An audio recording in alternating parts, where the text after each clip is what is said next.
할렐루야. 살아가는 대강의 가족 여러분, 오늘 하루도 하나님의 말씀과 동행하는 삶이 되길 소망합니다. 오늘 함께 나눌 하나님의 말씀은 요한복음 6장 15절에서 21절 말씀입니다.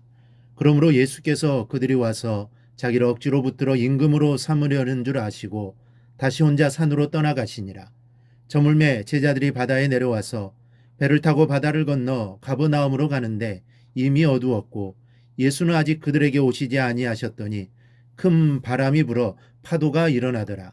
제자들이 노를 저어 10여리쯤 가다가 예수께서 바다 위로 걸어 배에 가까이 오심을 보고 두려워하거늘 이르시되 내니 두려워하지 말라 하신대 이에 기뻐서 배로 영접하니 배는 곧 그들이 가려던 땅에 이르렀더라. 아멘. 목요일 새벽을 통해 기도하면 하나님이 우리의 염려를 맡아주심에 대해 살펴보았습니다. 그러니 하나님께 맡겨야 합니다. 이 맡기는 것이 바로 기도입니다. 기도로 맡길 때 비로소 염려에서 벗어날 수 있게 되는 것입니다. 기도하는 순간 내 염려가 하나님의 염려가 되기 때문입니다. 그러면 하나님께서 가장 좋은 방법으로 해결해 주시는 것입니다. 그럼 기도하면 또 어떤 일이 일어날까요? 기도하면 문제의 바다 위를 걷게 됩니다. 기도하면 문제를 내려다보게 되더라도 문제에 매몰되지 않습니다. 오히려 문제 속에 허덕이는 인생을 구하는 사명자로 살아갈 능력을 얻습니다. 이 장의 본문은 유혹이라는 배경으로 시작됩니다. 그 유혹은 오병이어의 기적으로 인해 유대인들이 예수님을 왕으로 삼으려고 한 것입니다. 오늘날로 하면 오늘 갑자기 여론조사에서 대선주자 1위로 급부상한 것입니다. 주님의 인기가 하늘을 찌르는 순간이라 할 수 있습니다. 엄청난 유혹이 다가온 것입니다. 과연 이러한 유혹에 주님은 어떻게 대처하셨을까요? 15절을 보면 주님이 혼자 산으로 가셨다고 기록하고 있습니다. 이 병행구절인 마가복음 6장을 보면 주님이 산으로 가신 이유도 기도하기 위해서였습니다. 무리를 작별하신 후에 기도하러 산으로 가시니라. 여기서 혼자라는 단어와 이 산이라는 단어는 매우 잘 어울립니다. 산은 한적한 곳입니다. 그래서 산은 하나님의 사람들이 하나님과 대면하는 장소입니다. 모세도 엘리야도 산에서 하나님을 만났습니다. 성경은 예수님이 혼자 산에 가셨음을 강조합니다. 이는 예수님이 철저히 사람의 관심과 인기에서 돌아서서 홀로 서셨음을 강조하는 표현입니다. 이렇게 세상과 단절하고 홀로 설 때 비로소 하나님이 찾아오십니다. 여기에 주님의 유혹을 이기는 방법이 나옵니다. 세상을 뒤로하고 하나님 앞에 홀로 설 때 바로 그때 찾아오시는 하나님의 임재와 그리고 그분과의 깊은 교제가 이루어집니다. 그리고 바로 하나님과의 교제가 유혹을 이길 수 있는 방법입니다. 시카고 무디 기념교회 담임 목사인 어원 루처는 훨씬 더 나은 어떤 것에 대해서 예라고 대답할 수 있는 자만이 유혹에 안 되라고 말할 수 있다라고 말합니다. 우리가 세상 유혹에 흔들리는 까닭은 그보다 더 나은 것을 보지 못했기 때문입니다. 왜냐하면 우리는 주님처럼 홀로 산으로 가지 않기 때문입니다. 이 시대의 문제는 혼자 있지 못하는 것입니다. 늘 핸드폰, 전화, 컴퓨터 등을 이용해 누군가와 함께 있습니다. 혼자 있지 못할 때 우리가 겪는 최고의 손해는 언제나 혼자 있을 때 찾아오시는 주님을 만나지 못한다는 것입니다.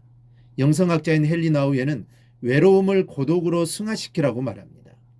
외로움이 찾아올 때 전화하고 누군가를 만나고 인터넷을 검색하지 말고 주님처럼 철저히 하나님 앞에 홀로 서라는 것입니다.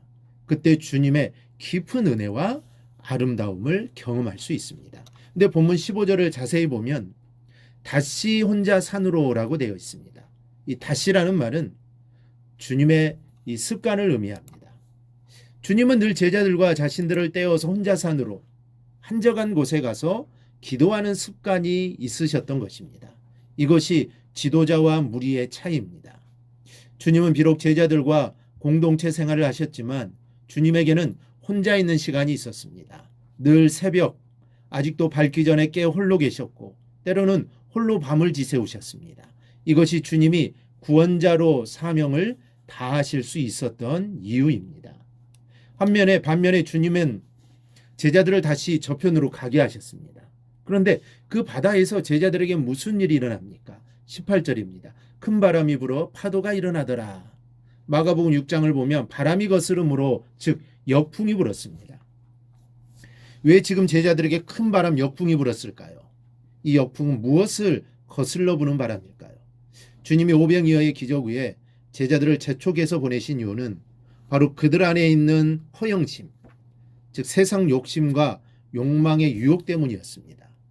예수님은 유혹 앞에서 스스로 혼자 산으로 물러날 줄 아셨습니다. 하지만 제자들은 그만한 힘이 없었습니다. 그러므로 하나님이 그들의 허영심을 잠재우고 거스르고 유혹의 불을 끄기 위해 큰 바람과 파도를 보내신 것입니다. 성령이 우리의 영혼을 깨우고 살리기 위해 사용하시는 두 조교가 있습니다. 첫째는 자 산으로라는 조교입니다. 이것은 바로 영성훈련이라는 조교입니다. 산기도라는 조교입니다. 철학기도, 금식기도, 말씀 묵상의 훈련이라는 조교입니다. 성경은 경건의 훈련이라는 조교를 통해 우리의 심령을 충만하게 하고 세상의 허영심을 못 박으며 거룩하게 이끌어 가십니다. 둘째는 큰 바람과 파도, 즉 역풍이라는 조교입니다. 고난이라는 조교입니다. 우리가 스스로 혼자 산으로 가지 않을 때 주님은 우리에게 두 번째 조교를 보내십니다. 우리의 선택은 평안이냐 고난이냐가 아닙니다. 두 조교 모두 고난입니다. 그런데 어떤 고난을 선택하는가가 중요합니다. 보다 창조적인 훈련의 고난을 선택하는가, 아니면 보다 소모적인 역풍의 고난을 선택하는가가 중요합니다. 이것이 바로 우리에게 놓인 선택이며 우리가 혼자 있어야 하는 이유입니다. 날마다 주님 앞에 혼자 머물러 그분의 음성을 듣지 않으면 오직 고난과 역풍이라는 조교 외에는 우리의 마음의 허영심을 잠재울 수단이 달리 없기 때문입니다. 반면에 혼자 산으로 기도하신 주님이 우리에게 보여주시는 모습은 무엇입니까? 마가복음을 보면 밤 사경쯤에 바다 위로 걸어서 그들에게 오셨다고 하셨습니다. 주님은 문제의 바다 위로 걸어오셨습니다. 그리고 그들을 건져주셨습니다. 기도할 때 역풍 위를 걷게 됩니다. 고난의 바다 위를 걷습니다. 문제의 바다 위를 걸어갑니다. 기도하면 매몰되지 않고 오히려 문제 위를 걷고 사람들을 구원하는 능력을 얻습니다.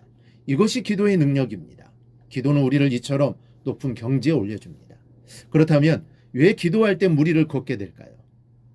베드로가 물에 빠진 내용을 보면 그 이유를 알 수 있습니다. 이 요한복음에는 없지만 마태복음에는 베드로가 물 위를 걷다가 빠진 내용이 나옵니다. 마태복음 14장 30절을 보면 바람을 보고 무서워 빠져가는지라 소리질러 이르되 주여 나를 구원하소서. 베드로는 바람을 보고, 즉 바람으로 인해 파도치는 광경을 보고 무서워했으며 곤물에 빠졌습니다. 그때 주님이 베드로를 건져주면서 말씀하십니다. 믿음이 작은 자여 왜 의심하였느냐? 베드로의 믿음이 작아서 의심해서 빠졌다는 것입니다. 믿음이 작다는 것은 바람이 불고 파도가 칠 때 그 믿음을 지속할 능력이 없다는 뜻입니다. 한순간은 충만해서 믿음으로 잘 걸어가더라도 문제가 생기고 역풍이 불면 믿음이 흔들리는 것입니다. 문제 속에서 주님을 바라보는 능력이 부족하기 때문입니다. 그런데 어떻게 주님은 똑같은 육체를 입으셨음에도 큰 바람과 파도가 치는 바다 위를 무려 10여이나 걸어오실 수 있었을까요? 본문이 그 이유를 암시합니다. 주님의 이 놀라운 기적 이전에 주님이 혼자 산에서 밤새도록 기도하신 장면이 있었다는 것입니다. 기도하실 때 성령이 예수님에게 충만해져서 주님 안에 있는 신성이 나타나게 하신 것입니다. 이것이 바로 기도의 능력입니다. 우리가 기도할 때 문제를 이기고 그 바다 위를 걷게 하시는 성령의 능력이 함께합니다. 그런데 여기서 한 가지 주목할 것은 주님이 하시는 기도의 특징입니다. 지금 예수님이 기도하시는 순간은 실패의 때가 아니고 엄청난 성공의 때입니다. 인기가 하늘을 찌르는 순간입니다.